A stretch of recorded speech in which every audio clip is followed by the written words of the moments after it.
Okay, we're here at Parshas Pinchos. The tonight's shir is Le'ilu Nishmas Baruch Yosef ben Avraham Alevi, Bruce Goldner.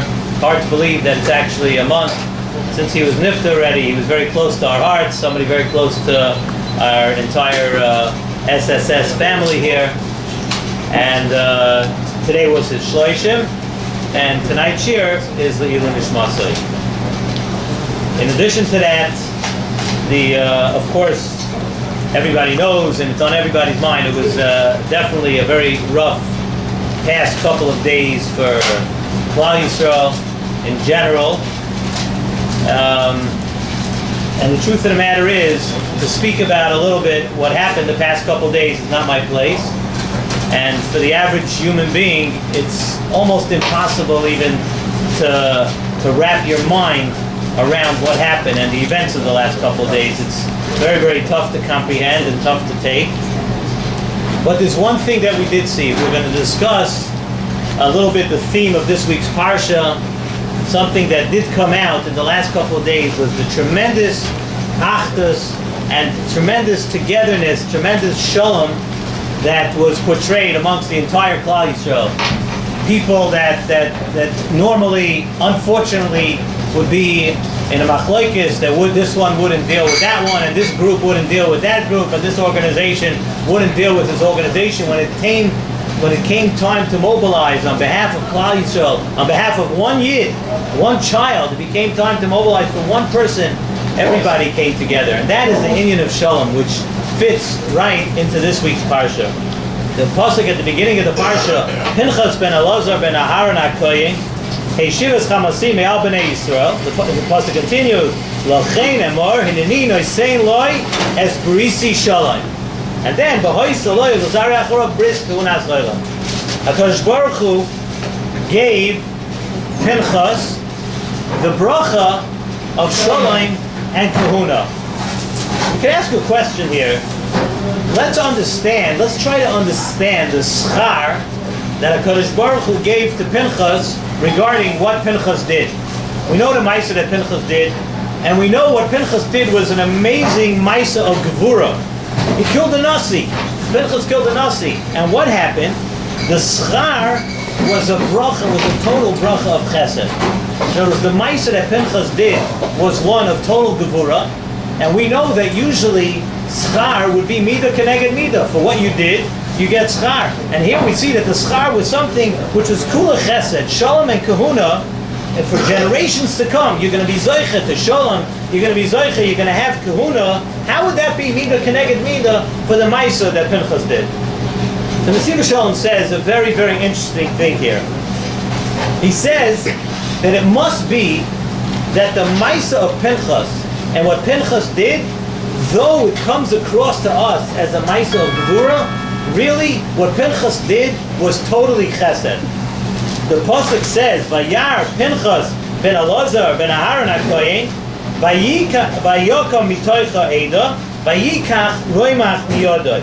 What did Pinchas see? It says Pinchas saw something. What did he see? Pinchas saw the bizoyin of Klal Yisrael.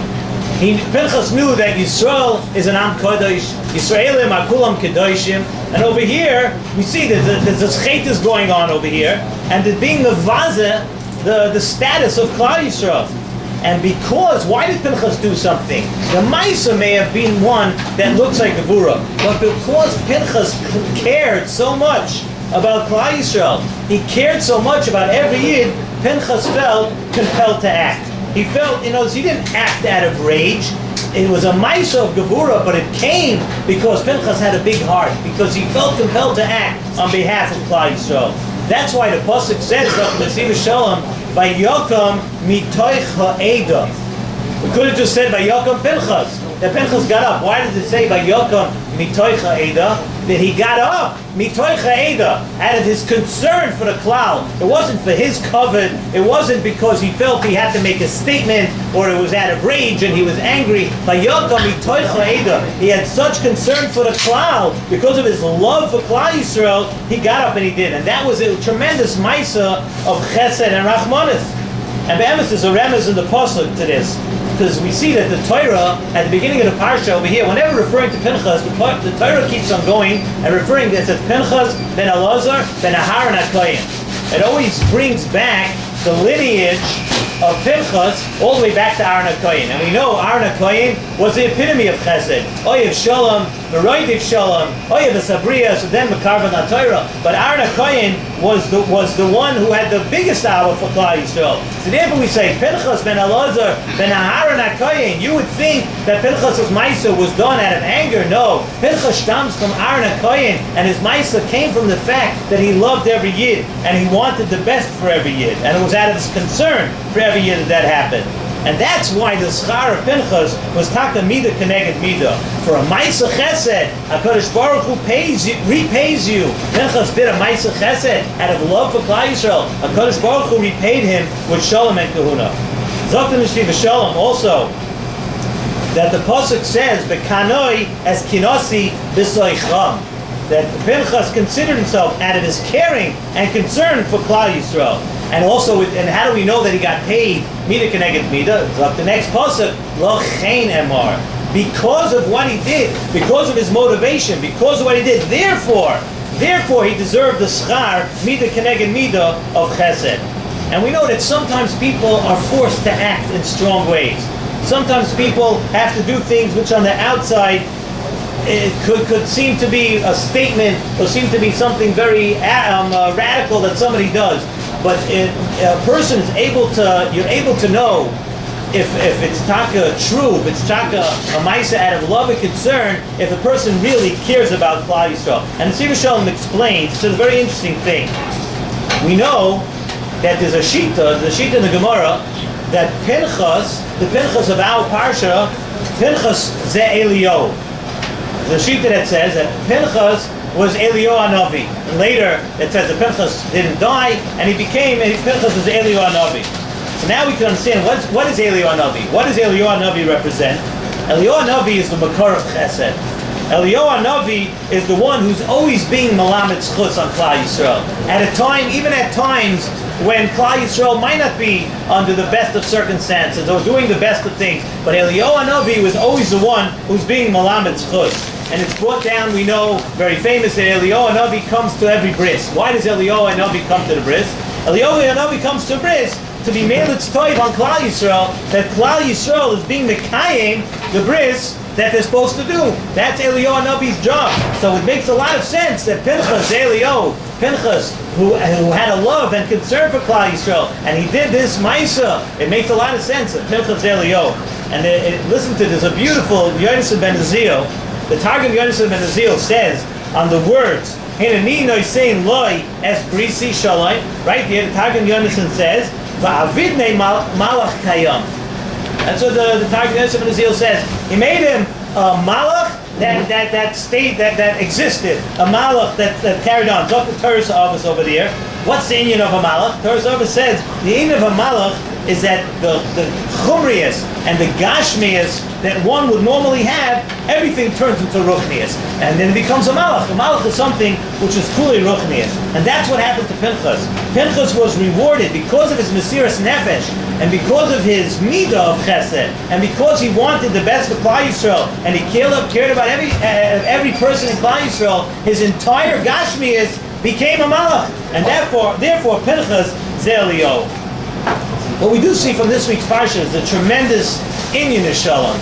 If Pinchas was rewarded for such an unbelievable maisa and such an unbelievable thing that he did, Pinchas was rewarded with Shalom. If Pinchas was rewarded with Shalom, we see how great it is, how great Shalom is. It's brought down in many mefarshim. It's brought down all over that lamaisa we could do everything, but Mashiach is not going to come until the Shalom. As long as there's machlokes and Klal Yisrael, and if you read through the Sefer Chafetz Chaim, but more so in the Sefer Shmiras Halashon, the Chafetz Chaim talks about the entire inyan of machlokes and what happens. It's tough reading. It's tough to read what the Chafetz Chaim writes. What happens and what unfortunately happens to Klal Yisrael when there's machlokes, and it's taka kedai to read through. It's not something that's very pleasant to read, but one thing we know is that we especially due to whatever went on this week and whatever happened, and as much as you could understand it, we have an obligation to create more of this Achdus in Klal Yisrael, to stop the machlokes. And of course, I don't want to say anything too controversial, but stopping machlokes doesn't just mean that you tell your kids to stop fighting. Stopping machlokes means it's adults and it's people that are bigger, and it's because the machlokes has to stop amongst everybody. Machlokes is something that is tearing apart Klal Yisrael, and something which is the antithesis to what this week's parsha says. And in the only way Klal Yisrael is going to have a kiyum, the promise is that I'm going to give them the bris of shalom, but they have to want it. They have to be able to accept it, and they have to understand that no machlokes is worth the future of Klal Yisrael. We should talk about that we should internalize this message, this lesson of shalom, and we should be zoicha that we should see shalom among Klal Yisrael, and we should be zoicha to hear simchas, and then we should talk about good news in the future.